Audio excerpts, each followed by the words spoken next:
guest, James Whitley, former defensive back from Michigan, the Michigan Wolverines, 1997 to 2001.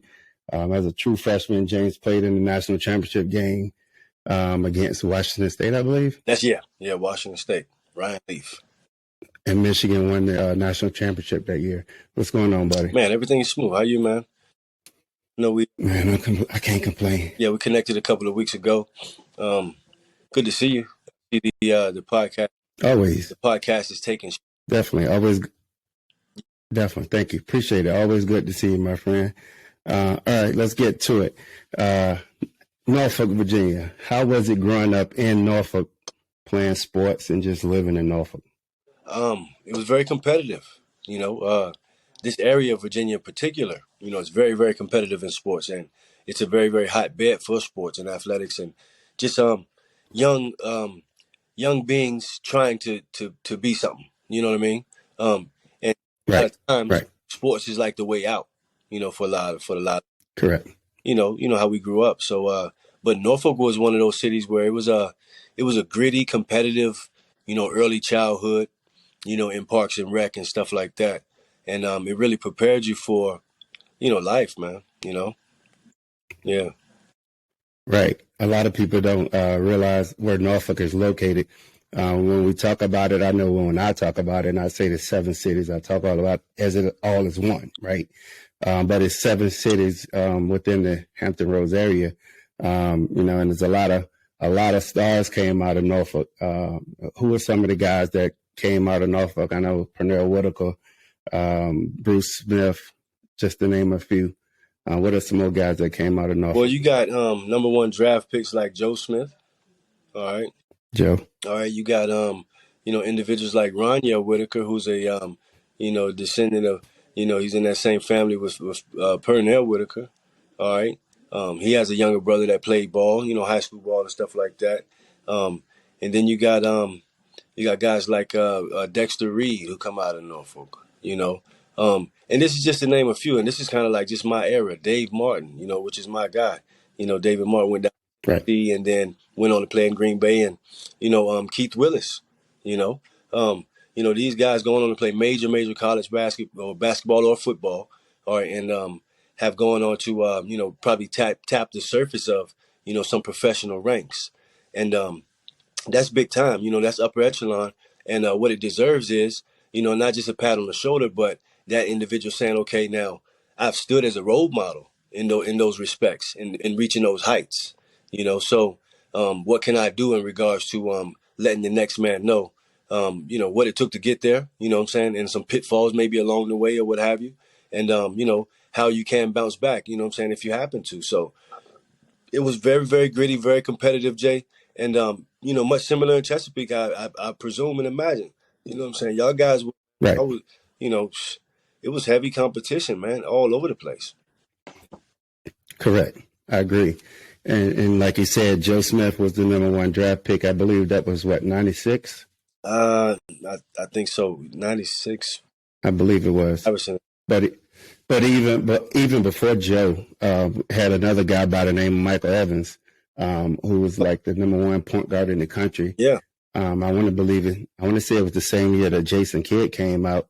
I have to double check and do my facts finding. No. Just a bunch of ballers come out of Norfolk. I failed to mention that, but you got guys like that who a lot of guys went under the radar and didn't get noticed. A lot of talent, from city to city, a lot of talent is probably left in the jails, and put it short, graveyards. Let's put it short. You know what I mean?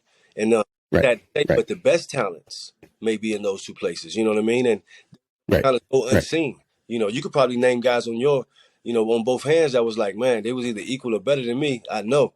You know what I'm saying? Right. But chose to do something different, Correct. And I was telling my son that one day. I was like, look, man, there's a lot of guys that I played with and played against that might have been better than me that just didn't get an opportunity to go for whatever reason. Like you said, they chose another route. I still love them, but, that was the route that they chose, right? Yeah, and it's so easy to do with the influences. You know what I mean?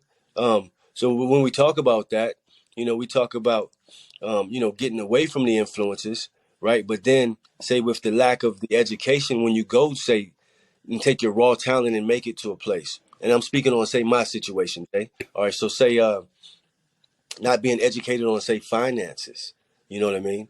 And then getting into a position where you got, a certain amount of money that's coming in that can be, with the swift decision, set you can use that stuff to set yourself up for future, things, right?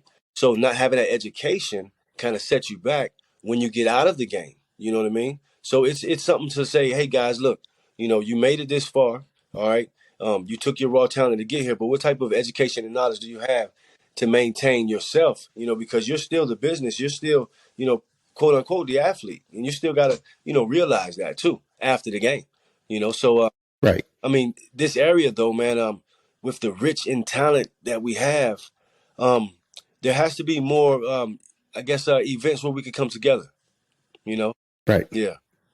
Right. And I think that's on us. And I think, like you were saying, our parents we didn't come from money, right? So, having those resources to be able to teach you, about financing, about credit, goes a long way, because I think for a lot of us,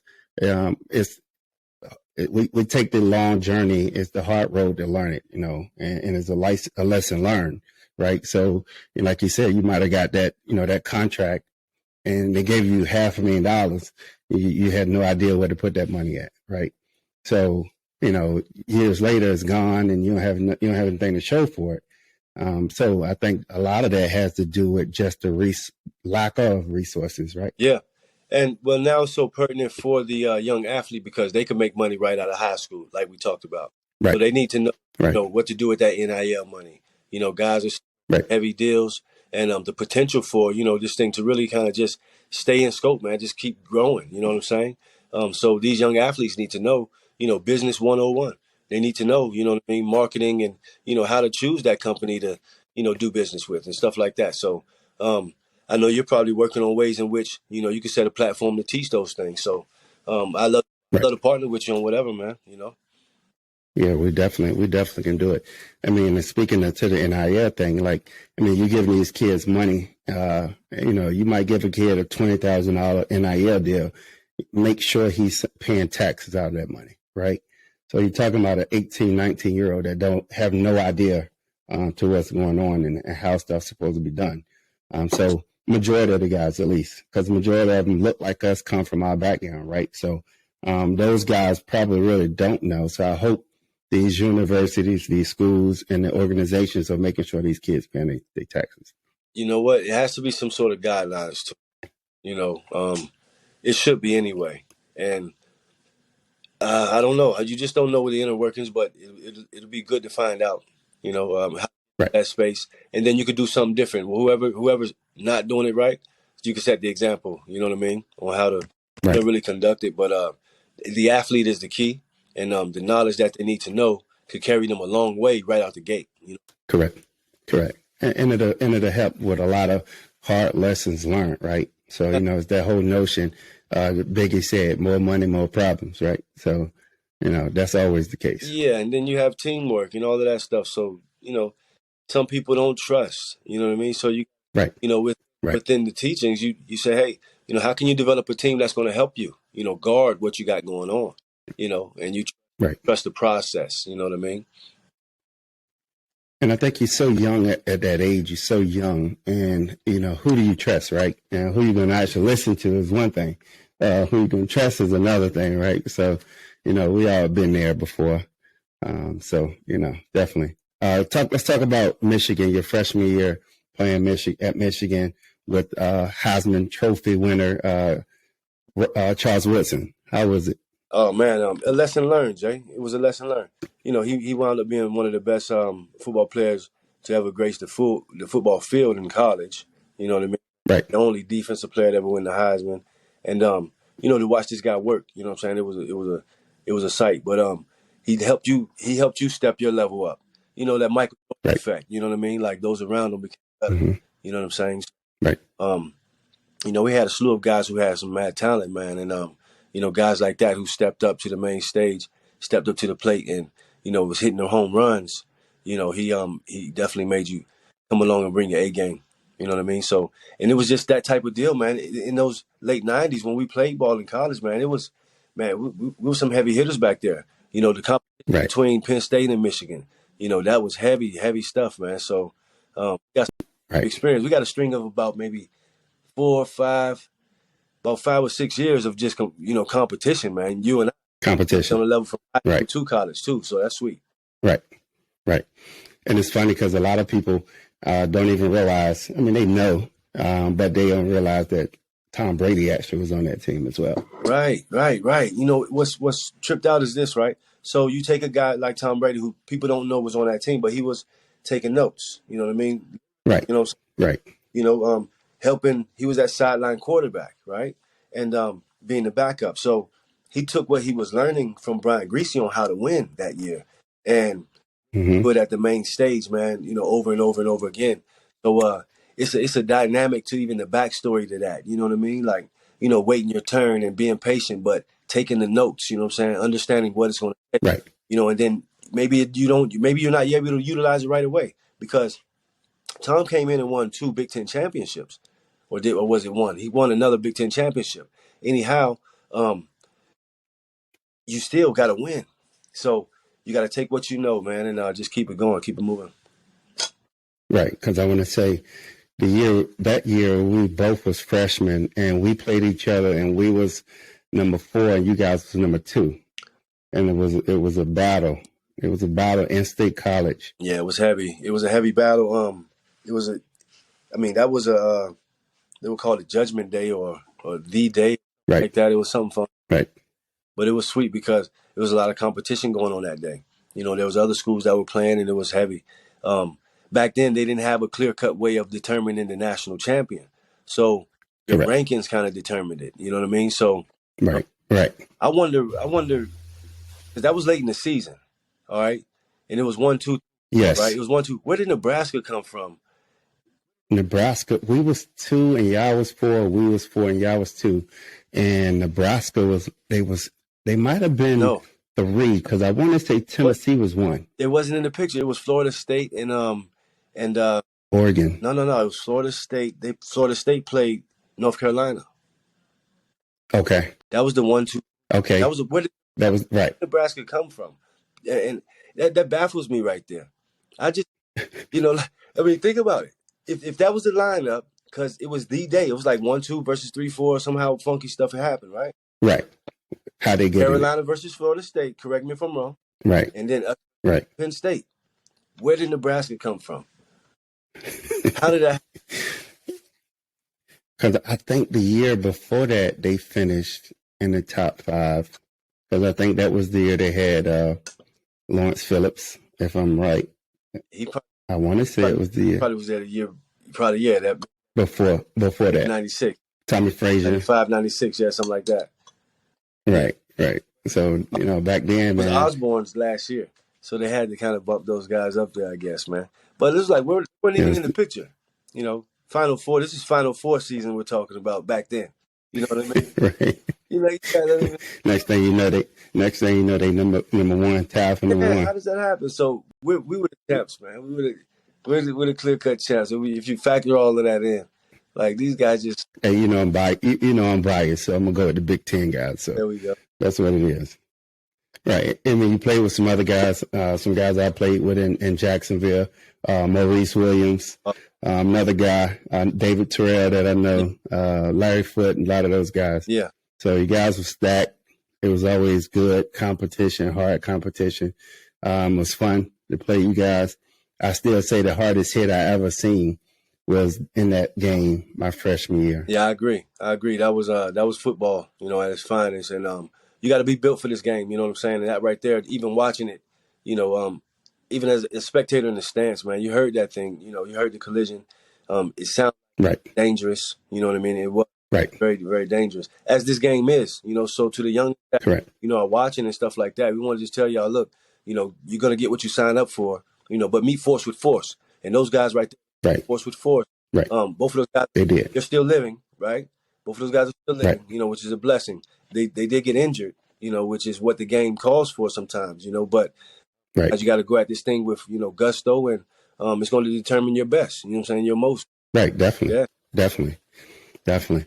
So how was it playing in the national championship as a man. freshman? Because you was playing. You was playing a significant amount of time. Man, it was sweet, man. I mean, like, coming in as freshman, I was talking to a guy by the name of Mark Snyder, who's a Detroit Free Press beat writer just earlier today, waiting on the oil change. He called, we did a little Zoom and stuff, and he's talking about the book that they're writing and the memories and stuff like that. And Mm-hmm. we had so many freshmen that played an integral part, on that team. That on the defensive side, there were three in particular, and we were all defensive backs. You know what I mean? So there was a rotation of defensive backs that helped Charles do what he was able to do. Which was cover the ground that he needed to cover, or the best receiver on the other side. And the young guys, we came in and stepped in and really made way, for things to be called, and them not even wink at it. You know what I'm saying? Like, dang, let's go get it done. So being in the national championship game, I got a sack in the game. I got a nice pass breakup that could have been an interception, some more type of stuff. But I'm coming in as a young puppy, and really kind of contributing. It felt really nice, man. And shoot, I can remember, man, that week, probably week 11 or 11 or something like that, 10, playing Wisconsin, and it's, oh man, I never experienced that type of cold, bro. I was ready to go home. I was ready to retire right then, right? But you going back to Hampton Road? I was ready to come back. UNC. I was gonna go down there with Dre. But the next week or two, or a month rather, we're sitting in sunny California. You know what I mean? Right. So it was worth it. It was like what you play for, the reward in the end. You know what I mean? So it's about that endurance. Definitely. And, and you had fun. You learned a lot, played with a lot of good guys, 2 Hall of Famers I know for offhand, that played on that Michigan team, Charles and Tom. Hall of Fame coach. Steve Hutchinson is a Hauler. Oh, I didn't know that. Yeah, he made the Hall. So Hutch made the Hall. Good for him. Yeah, Hall of Famers on that squad. One of them during that year, like the most pivotal year of the championship, was taking notes. You know what I mean? To become one of the greatest, man. So it's a story to be told. The brand 9-7, really we I packaged all that up and branded it. You know what I mean? Right. I say ingenious me, but I want to incorporate all of the guys. So for name's sake, we are the 9-7 group. The 9-7 group symbolizing, the input that I want these guys to have within the company, and having ownership as well. You know what I mean? Correct. Correct. Can't go around with what I want to do with the brand and connecting it to, that institution's market. You know what I'm saying? The University of Michigan. Right. Anything else, we can expand from there, but licensing is going to come into play shortly, Jay. And, we're right there to getting things going how they should be. You know what I mean? But those guys, man, they're some special guys, man. And like, in college, bro, you make friends that you'll have for a lifetime. You know what I mean? Correct. Outside of the high school and growing up and stuff like that. Those college friends, you know what I'm saying? Those guys, you're doing business with those guys down the line. You kind of see each other grow up into, real men, right? In that situation. So. Correct. Because I like to say we have, it's stages in our life. In high school, you have your group of friends, right? You have your crew that you hang with in high school. You get in college, you have a whole totally different crew. At times when you come home, you blend your crews together. Everybody get along. Everybody have a good time. And in college, I would tell people all the time, college could be the best time of your life, right? Great times, yeah. Right. So let's talk about, there's always life and learning experiences. And going into, I want to say, 2000 season, okay. You got in a situation where you had got arrested for carrying a firearm. Yeah. I made a decision to purchase this gun. All right. And, it wasn't, it was a legal piece. I got it from a friend. All right. Was due to register the gun, in Michigan, failed to do so. And, I tell you, it was a situation where I really detailed it in my book. All right. But this thing happened where it was, because at this point, I'm a defensive captain, on the team. All right. And, there was a situation which kind of called on my, I guess you could say, help. All right. A situation which called on my help, and not understanding the situation in full, I may have made a decision, you know what I'm saying? I definitely can't take back now, but that I probably should have made, you know what I mean? And even Right. having a weapon on me. You know what I mean? I was a college guy. I really didn't need a gun, but it's my right to have one. You know what I mean? And Correct. doing Correct. the correct thing and holding that thing with those type of say certifications in place. Correct. Registrations. That was the thing to do. But in the situation that I was in as well, it didn't look good. Being that you could go back and kind of you could get a detail of the, I guess you could say, articles, on that situation. But I give a clear cut detail in my book, in my autobiography, where my narrative can be expressed. And it was one of those situations where, shoot, I was leading with my heart, as a leader, and doing something where I was trying to get one of my guys out of a situation. But turning back, it's like, okay, you have to know when to back off. As a leader, sometimes someone could be in a situation where they're going too deep down the other lane. You know what I'm saying? So since you got two high school athletes, right? And they're good friends. They come up and they're playing ball together all their life, right? And then one gets introduced to a different type of lifestyle, maybe guns and drugs or something to that degree. But he still plays a little football. He still plays a little basketball. But as the other friend keeps going in that athletic lane, the other friend, you can see him kind of drifting away. All right. Sometimes it's not wise to go and chase him down that lane because you have to stay focused. You know what I mean? Because that individual could drag you down too. You know what I mean? So it's one of those situations where you got to make wise decisions. And for the young athlete that could be watching, right now, as a leader, you be a trailblazer. You pave the way, and make your decisions wise, and know that, do your job. But everybody's not meant to go alone. So you got to lead the way and have people, just see the example. You know what I mean? So that instance, it kind of happened in a way where it shouldn't have. You know what I mean? It really shouldn't have. But I take full blame and responsibility, over what happened, in that decision making. And it's one to grow on. It's one for me to, really, teach a talking point to the young ones, to say, hey, first of all, you don't need it. All right. You're not really moving in a position where today's day, it's your right duty, right? It's your, legal, it's your right. But if you move in a certain way, you could ward off certain things just by your disposition. You know what I mean? All right. So it's really not necessary. All right. And I believe in God. So, as a protector. So, young man, just be wise. Be wise, young. Right. Right. I think that, what we fail to realize, we still young men, young guys, young adults, still learning life. And we make decisions sometimes, that we shouldn't make. Right. And I think, in that situation was good. No one got hurt. You learned from the situation, and you still here. Right. So, I do think, a lot of times, especially with the neighborhood and where we grew up, right? We feel like at times we feel like we need that protection, right? It just depends on where we at, how we carrying ourselves. But, you hit on a key point, like knowing everybody can go, right?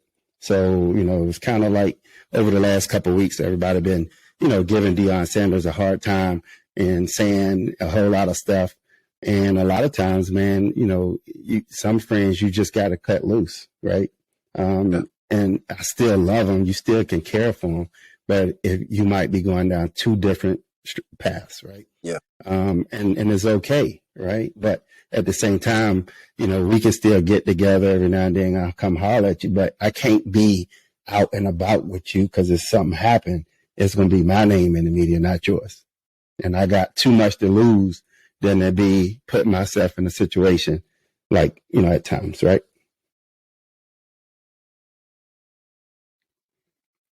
I think James was froze.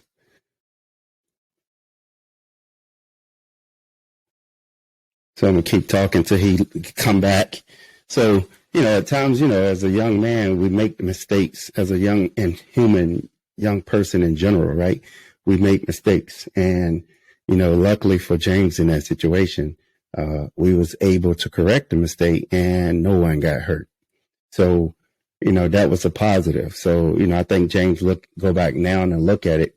He just said it himself. Like I had no reason to carry that gun. I was in college. I was in a university. So I really had no place to carry that firearm. And that was probably a mistake that he wished he could go back and correct. If and when he's able to log back in, I'm sure that's what he'll say.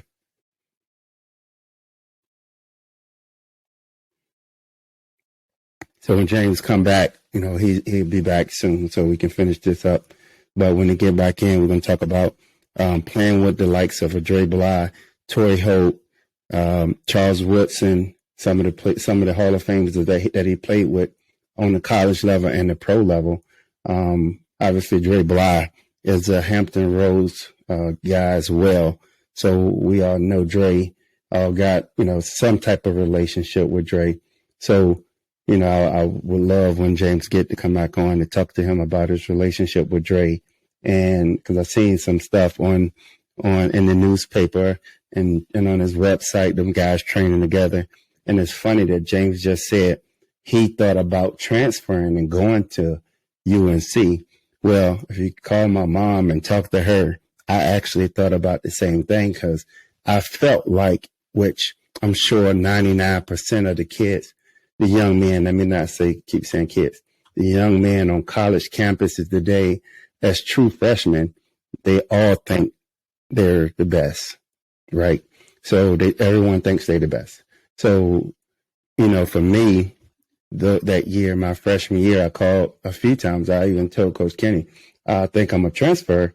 I don't feel like I'm getting a clean shot. James is back in, so here you go. All right, man. I guess my phone overheated or something crazy, man. I'm on my phone. Man, that's okay. I kept going. We'll fill it in. So, yeah, man, just wanted to talk a little bit more about your relationship with Dre Bly. I know I seen, with some pictures, newspaper pictures with you guys training. Yeah. So that was in a training episode. That was after my first year in college, going into my sophomore season, and after his that was what was it? Going into his third year, so he was a redshirt sophomore then, right? Right. So or was it his? So that would have probably been after he led the country with interceptions. We're going into his fourth year. Okay. Going to a redshirt junior year. Okay. Right? So because he had always been up against Charles with the Thorpe and all of that stuff. Right. Previous. Right. So yeah, right. he led the country in interceptions that year, and it was basically really a big opportunity for me, for them to take, I guess, two guys from the same area, playing the same type of position, on the same grand stage, and then for them to say, "Hey, this guy's doing it. This guy's up and coming." You know what I mean? Right. And that was sweet. I mean, that was bro right there. I know coming out of high school, I was supposed to go take that visit. I always say that. Had I took that visit to Carolina, I might have, chose differently. I don't know. But Dre was waiting on me. He was like, "Man, you should have took your visit." So, right. it was little stuff like that where we stayed in touch. And then when I went to the league in St. Louis, he happened to be there. He happened to be there. Right. So it was like he always kind of like either paved the way, you know what I'm saying? Like a big brother, man. And, out in St. Louis, he kind of showed me the ropes like, hey, the coaches like you, man. They think you're a smooth athlete. Keep doing what you're doing, da-da-da. Just let you in on, what it is and, what not to do, stuff like that. But always been a big brother, Big Dre, man. How well do you know him? Drake, we cool, cordial. We see each other. We talk it out. Obviously, we played in the same conference. But it's funny that you talked about possibly transferring. I want to say halfway, probably like the fourth game our freshman year, I called Coach Kenny, who's the recruiting coach, like, yo, I ain't feeling it. I say, y'all got these guys in front of me that I feel like I'm better than, which is what most people feel, right? Most athletes gonna feel like they better than the person in front of. And, I remember calling my mom and tell her I want to transfer. Like, I want to go to Carolina.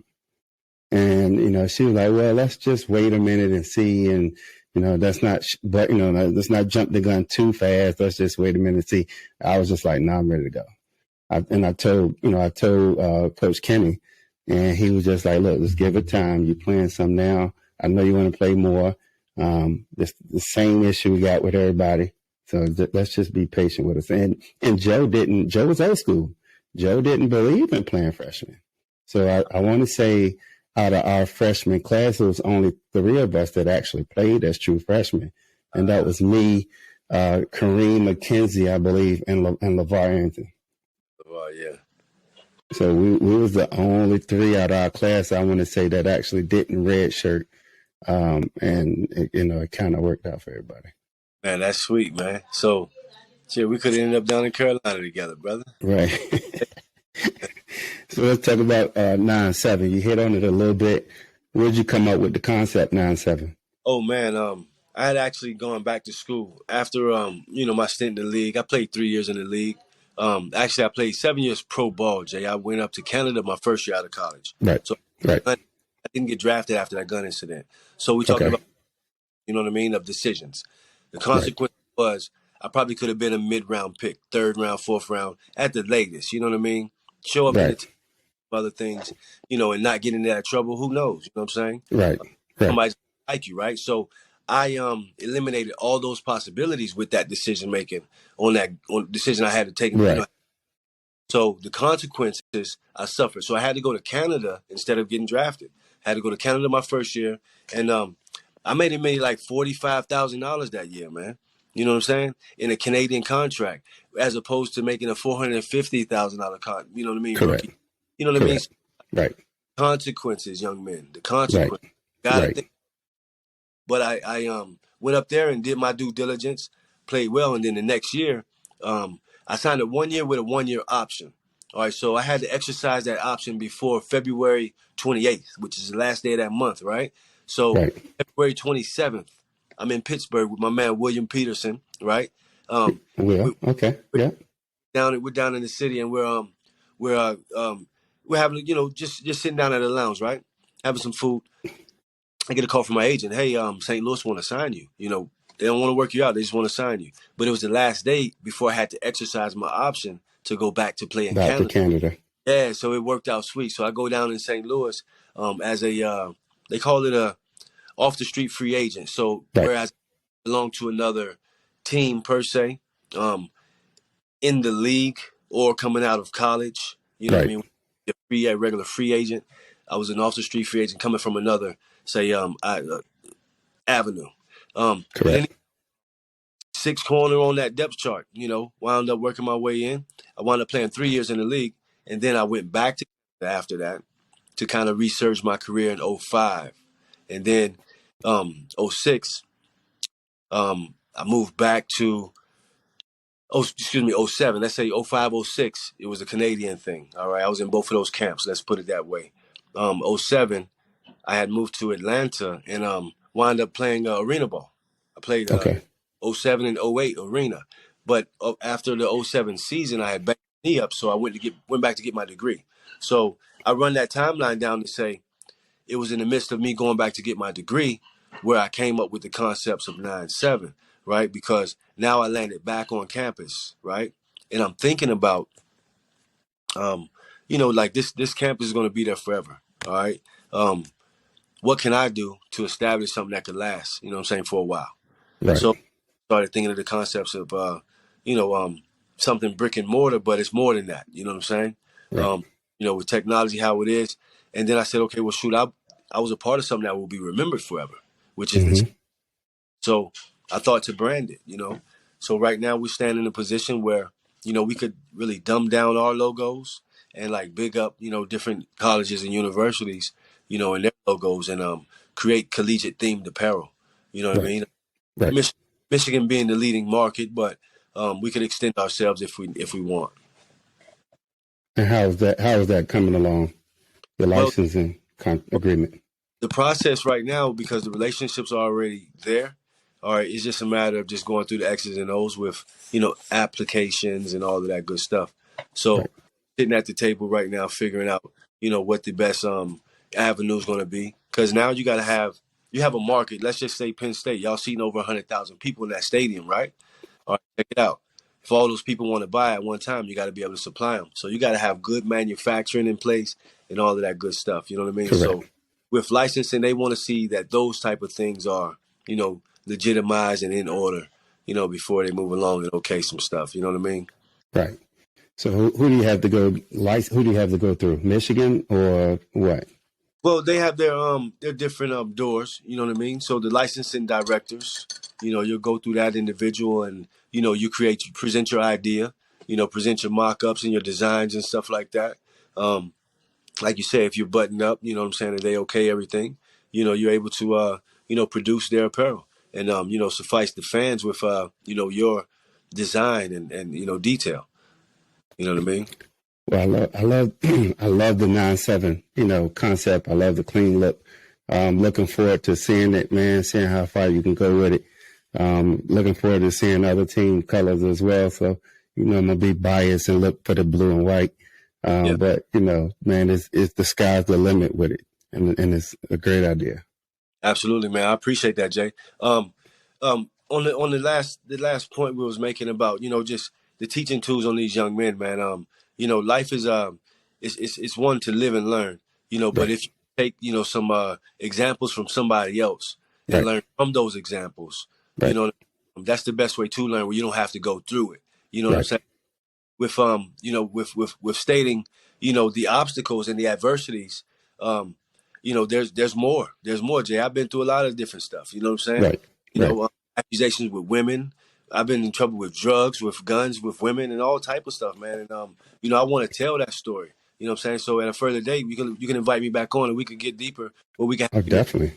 have a platform of people, young men, where we could be Right. talking. You know what I mean? Right. Definitely. I agree. And man, listen, I mean, at that time you're talking about, 19, 20, 21, 22-year-old kids, you're a kid, right?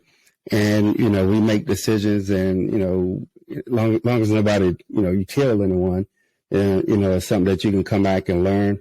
But like you said, it's always best to learn off someone else's dime, right?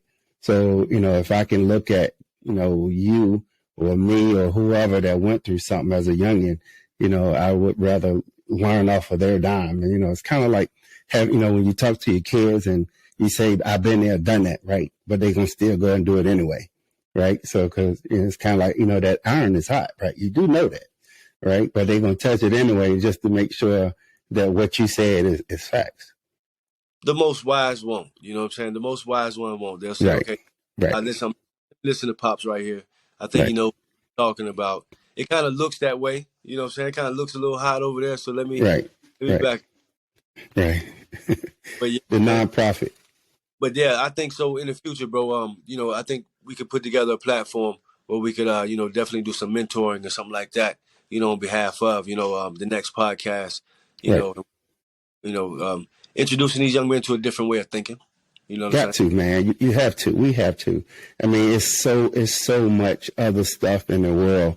And a lot of these kids haven't been anywhere. They haven't left, the confinement of Hampton Roads or Norfolk or Chesapeake or Newport News, right? And there's so much more.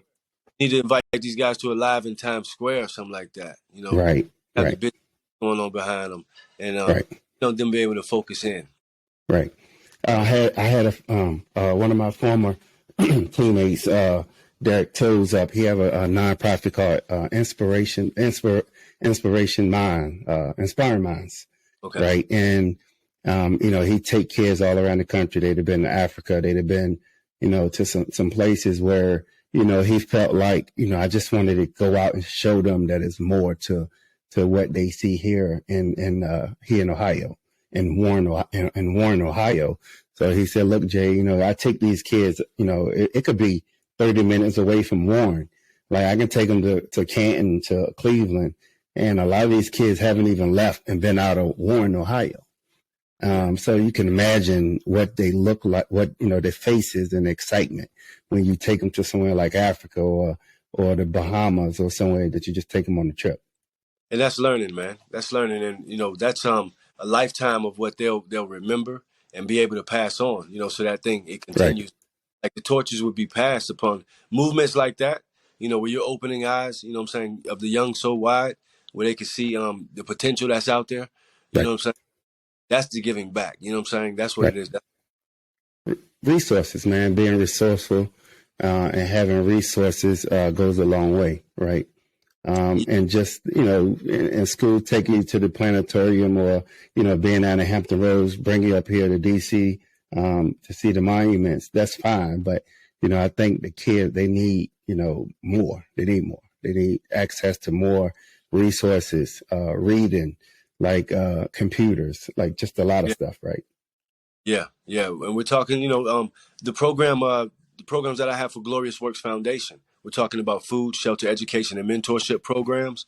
Those things right there. Technology. Being able to teach. A 101 class, an introductory course. Right. The emergence of technology and where this thing is going. You know what I'm saying? We talked about, Robert Smith and he being a billionaire that supports, tech movements in dry places. You know what I'm saying? So we're talking about we're within 5 HBCUs right here within 97 miles, Jay, of 5 HBCUs. And they're considered broadband deserts. You know what I'm saying? So they don't have the adequate capacity to fulfill, say, even learning different programs and software, right? So that these students can have the access to compete. You know what I'm saying? Right. These are HBCU students. So if we want the athlete to go to the HBCU student, we got to have the programs that they're going to need to be able to compete down the line, even as software programmers, because that's what we want to gear them towards anyway. Because that's the next industrial revolution. Correct. Technology. And people talk about a lot with the whole Dion situation, the top 4 and 5-star athletes going to these HBCUs. It's going to be a lot of work that need to be done, right?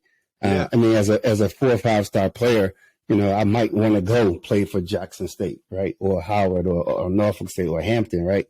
But then when I go step on Michigan campus or Penn State campus or Georgia campus, it's no comparisons, right? So I can get treated like I'm a A-class athlete as opposed to going to a HBCU where they struggle and to be able to give me, cleats, right? It's an unfair, it's unbiased, situation. And I think it's an unrealistic situation until somebody step in and even the playing fields. NIL deals is fine. It'll be able to close the gap with some teams and some HBCUs, but for the most part, the big schools got too much money. I know last year I was talking around the springtime, I was talking to Coach Franklin, and he was telling me they were about to do a $30 million renovation. I was like, for what? For what? Like, he was like, James, everybody else spending it, we got to spend it. You got to compete. You got to compete. So you talking about Howard or Jackson State, they can't compete with that. Got to compete, man. They can't compete. And the way it is, like, these guys are the business now. You know what I mean? These young athletes, they are the business, as we always have been. Right. But now, because they can control their narrative with creating their own highlight reels, things like that. Shoot them off social media, where now the world could grab a hold to somebody, a young athlete doing a front flip. You know what I mean?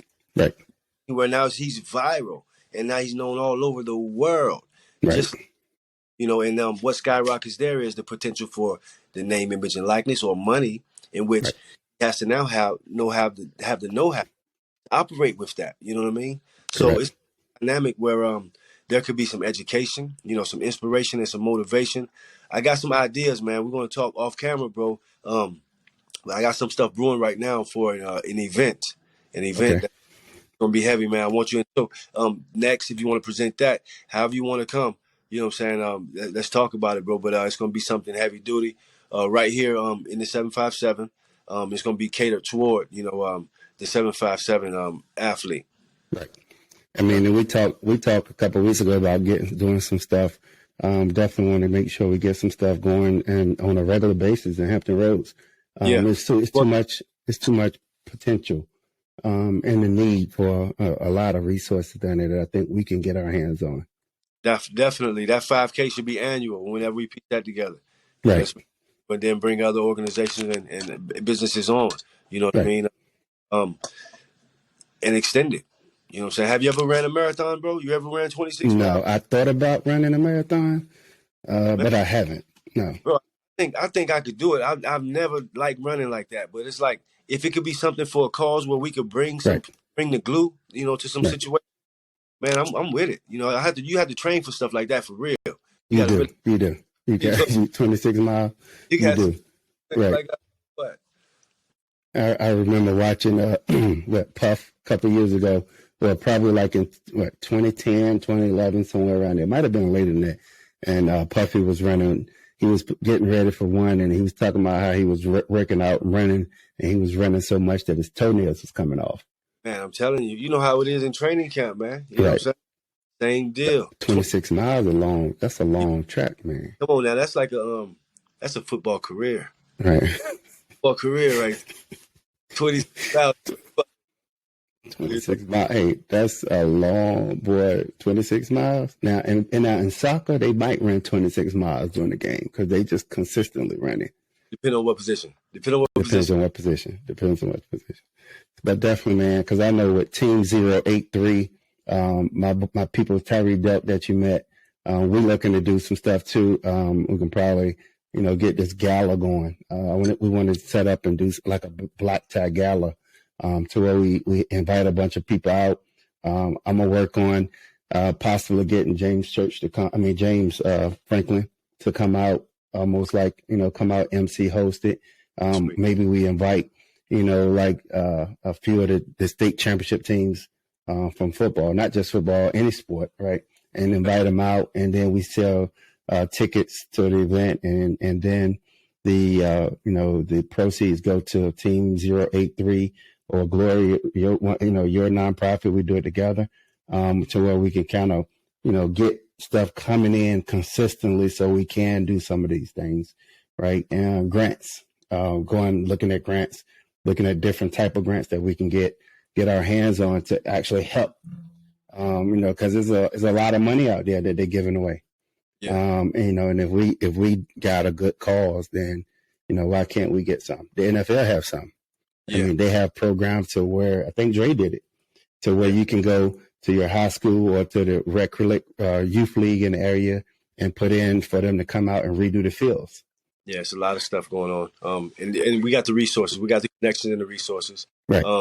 About just that too, letting each other know what's going on or the ideas. That's right. Before how we can saying.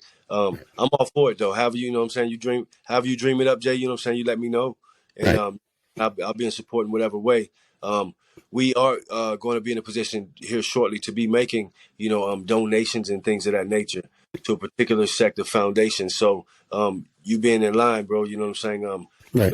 Maybe we can contribute to a cause and then set the stage for some event that we do on an annual basis and get something with,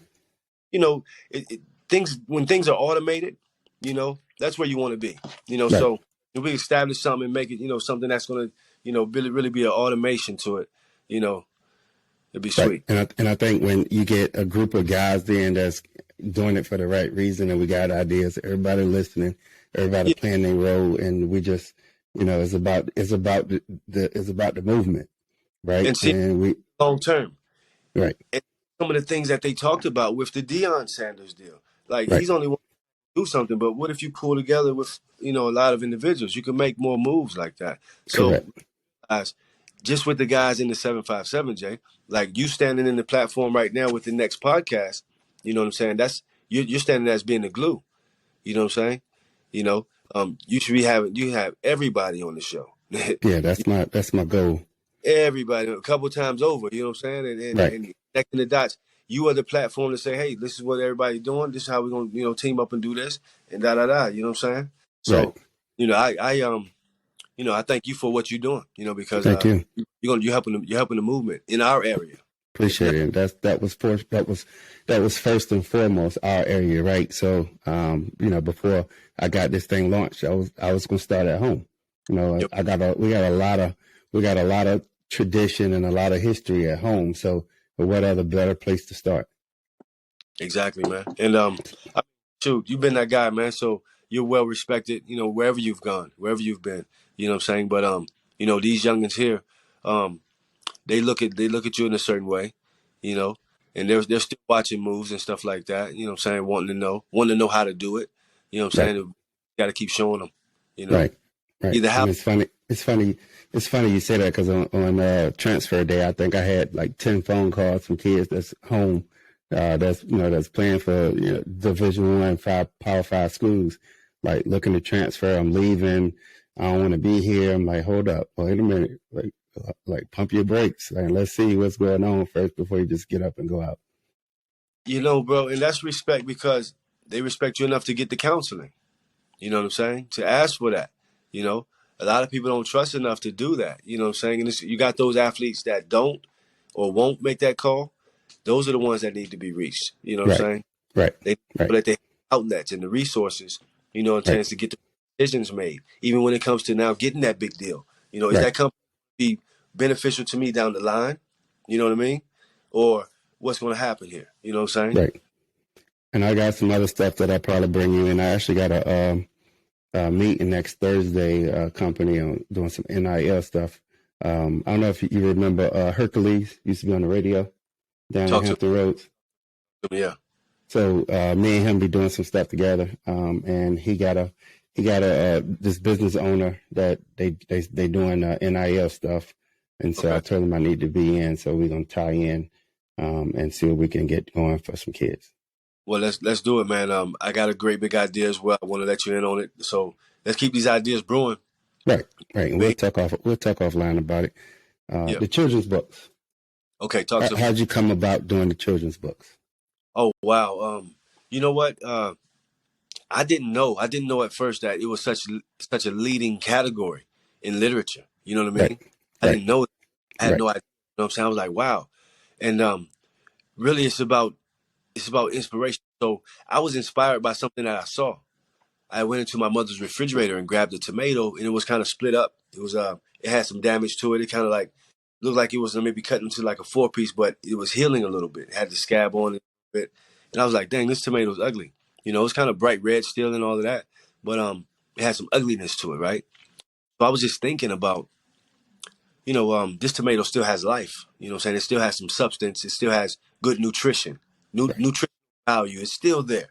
So right, if I cut this layer off, I could still gain access to, the nutrition. So cutting that layer off will be forgetting about the scars. You know what I'm saying? Forgetting about, what other people may think, but what lies within is the key. So I just started thinking about self-worth and value and stuff like that. And it just came over me like, hey man, this is a children's book. Kind of right, like right, motivation, ugly tomatoes. And right. I came up with the character, you know what I'm saying? Herb the heirloom, tomato, and he's oh Jay, my fault. He's an Oh no, you individual. okay? He's an individual who actually is motivated through just kind of living and going through it. You know what I'm saying? You know how individuals they get bullied sometimes, and Right, they turn out to be the best people. You know what right, I'm saying? right, Because they just understood. Okay, they couldn't fight the battle, but they knew how to internalize it, and then, but even those people still suffer down the line, right? You know what I'm saying? correct, All right, correct. so Herb was he's one of those guys where he didn't get picked, to be first in line. You know what I'm saying? He wasn't basically picked to go to the good supermarkets, like his sisters and cousins and stuff like that in the tomato family. But he understood that he still had value and self-worth and self-confidence because the mother seed, so to speak, came down and said, hey, this is who you are. You're beautiful. You got to know that. And Right, about belief in yourself, understanding what you possess in terms of the abilities, to be something special, and children need to know that. So this is the I was once a child who didn't consider himself to be what I'm saying, special, let's say, what I'm saying, because of the things I would say going on at home, what I mean, where it wasn't right. I thought I was an ugly tomato, you know what I mean, but it was the outlet of sport that gave me kind of that release factor, Jay. So some kids don't have that, you know what I mean. Some kids don't have that, but they still need to know that they're valuable, they're worthy, and it's about just understanding. There's certain phases that you got to go through to grow, you know. But that's kind of right. what it symbolizes, though. But that children's book, man, it's a lead in category, in terms of literature, bro. And I didn't know that, but I want to stay in that space. This one is going to be a hit. We're going to turn it into a curriculum. We're going to turn it into a curriculum, and it's going to be a study guide, and it's for I don't even know the age range. I don't even know the age range, bro. It's like, you could read this to your grandfather, man, when he laying down. You know what I'm saying? Right, right. Like stuff, man. I mean, I don't know if there is an age, right? Because I think even at at early at a low, as teenagers, you're still trying to figure out yourself, right? So some people even as 20, 30, early late 20s, still trying to figure out themselves. So I think you can use it in a wide variety of different ages. I'm 43. I'm 43. Look, I've been getting in trouble for a long time, right? So I'm still learning to a stage, right? Like I'm done with Right. the stuff, but it was a long time, a long range where you could be a man of age but still do kiddish things. You Correct. know, Correct. you have to be able to relate sometimes to people in certain ways, in kiddish ways. So Right. if it's a children's book, that have someone understand or get it, then let's be it. But Right. there's some big words in there too that they can learn from. You know what I mean? And we're talking about literature. We're talking about you know seeing something and understanding what it is and what it means and being able to comprehend it, Right. being able to express it and explain it too. You know what I'm saying? Correct. Correct. And the kids are the future. So that's a good space to be in. Children's books. As long as you got a good book, people gonna buy it.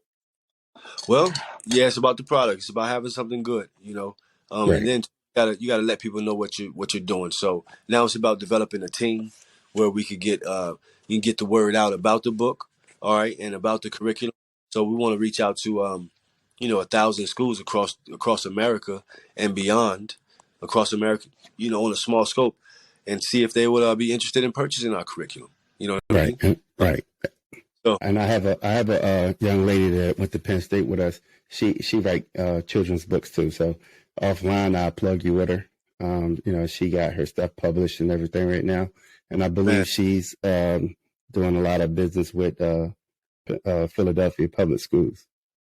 okay. So I definitely plug you with her afterwards. Developing relationships, you know what I mean? Networking, meeting Right. people in that type of vein that you're in so you could get some stuff accomplished, you know what I'm saying? And I like that space of literature right now because it's a way of expression, man, that you could really kind of just dive in. And there's Right. certain where technology is. We keep going back to technology, but because of the emergence of certain technologies, they're making it easier and easier to do everything. Right, I agree. And speaking of technology, I know one thing we're working on with Team 083 is computer labs, right? Getting a space, finding a space where we can, basically like a rec center, but it's more like a STEM center, right? So where kids can come over, get on a laptop, do their homework, possibly getting STEM, working with, city legislators or delegates to try to get, funding for STEM programs. That's big, Yeah, right? Computer programs, like, right? Everything that's going to prepare these kids to be successful when they get in the real world. Because if we don't, they won't see it, exactly. right? Right. So we're not getting that money in our communities. That money's going to the different communities, right? So we don't have those resources like a lot of other communities have, right? So we got to figure out a way to make sure the youth get the resources they need. Exactly. But it's about just coming Right, together and keeping this thing moving. Um, right, we're all coming from different, perspectives and stuff like that. But we have to have, like you said, some unity in all of our different viewpoints, right, so that the goal get accomplished. You know what I'm correct. saying? In the big picture, because it's a long game. You know what I mean? In 20 years, Jay, you know what I'm saying? We in our mid 60s then. You Right, know what I mean? right, right, What right, we doing the same thing? Or how much have we grown from right now in 20 years? That's what I want. right, We're gonna still be on the next podcast. You know what I'm saying? right, Still gonna be getting it in on here. So let's see right, where we're at in terms of help. The establishment. Of what could happen within our communities and stuff right here at home. First. right. I like to say we're working on a legacy at this point because it's about what you leave behind and what you remember for. Come on, man. Right. And So when it's definitely appreciate you, boss. Tell my guys, my listeners, where they can find you at on social media, your website. okay, all right. So all handles are getting reviewed. I said this a lot of times, man, but with technology, right? I'm in a position right now where I want to learn it to a degree where um, I can teach it. We're talking about, I'm about to invest in programs, or classes, so to speak, where I could learn, some software programming and things of Right. that nature, and Right. really gist of how technology is going to move within my businesses in the future. So I want to connect the proper individuals to that team, of technology needed within my ventures. So right now, just Facebook, James Whitley. You know what I'm saying? James Whitley, Facebook me. It's easy. You'll see the logo 9-7. It's a crest logo, with that intertwined 9-7 on it, the pickaxes and the olive branches. But we're just about the glorious works as well. Look for this foundation in the near future. We won a grant from the Norfolk Police Foundation to put on a violence intervention project back in November. We'll be sitting on Wavy 10 the first week in January, and we'll be doing a karaoke for a cause event. All right, so Eventbrite, Facebook, Instagram, and all that stuff. We're going to be blasting that stuff out within the next week. All right, about this event, the karaoke for a cause, and that's for our foundation, Glorious Works. Food, shelter, education, and mentorship. We're into those spaces. Anybody who wants to, partner with or help sponsor or even volunteer with anything we got going on, let's make it happen. Yeah, so we're trying to do some things in the city, and things are really coming together. It's time to really make some moves. Well, keep me posted, because when you have the information ready, let me know. That way I can put it on my social media and my website. That way we can make sure we're tackling and everybody getting the word out. We will. As I said, right, with the other thing, so you want to be ready for that market, when you blast off. So, so that's what I'm trying to do. I'm trying to develop this catcher's mitt, because when I put it out there, the people that are going to come. So we got to be able to, support those individuals that want, what we're putting. And you want to get one time to put it out, right? Well, not really. I'm revamping right now, but I know that first time wasn't the right way. So I want to put everything out the right way now. So you learned from it the first time, right? Got to. I'm not in a rush, man. So I just want to make it right. Take your time. There we go. Take your time. So we got one thing on here what I started called a Coach's Corner. If it's something that you can go back and tell our listeners that you can go that you learned from, what would be the biggest thing that you learned from playing college sports and sports in general? In sports in general, you learn resilience. Sports teaches you how to, if you get knocked down, to get back up and continue to try to proceed, with the task in mind, and the goal in hand, you know what I'm saying? So, right. It teaches that resilience, and that's something that you could carry on forever. We're talking about, in the classroom, in Resilient One, he or she, they take that project and they finish it. You know what I mean? Right. They prop out, they map out the proper schedule that it's going to take to complete the. They do it. They become resilient even amongst the obstacles. They figure out, who do I need to talk to that could coach me through this situation. All right. And so therefore you're exercising your resiliency. And then in life down the line, you know what I'm saying? Like, I've been knocked down a lot of times, Jay. You know what I'm saying? In football per se, you know what I'm saying? In school per se, and in life, you know what I'm saying? Making bad decisions, right? So, right. But resiliency teaches you to get back up in life. Get back up. And look, I made an errant mistake. I made a foul. I paid my dues. I if I did jail time or whatever, I paid my dues to society. Let me learn from this for sure, but be in a position to be able to get up and then now teach what I've learned to someone. And right. that's resiliency there, because there come courage with that. You know what I'm saying? Everyone doesn't want everybody to know their flaws. You know what I'm saying? Right. What they do. But the courage comes in being able to express, those things and your troubles, because you could help somebody with, like you said, if you just follow what or the blueprint, you don't have to go through it. You know what I'm saying? So you can learn a lot by just watching. And I think my life has been that way, so I stand as an example. Like I said, anything you got going on where it could be involve some mentorship, you know what I'm saying? And the expressions of, the do's and don'ts and stuff like that. You know what I mean? And, how to bounce back. And here I am now. Let me know. Definitely, man. Like I say, you said it. You said, well said. Well said. Appreciate it, boss. All right, Until Jay. next time, I'm sure we'll talk over the next couple of days. Sir. Love you, man. Keep doing what you're doing. If you need Yes, my help on anything, just let me know. Hey, look.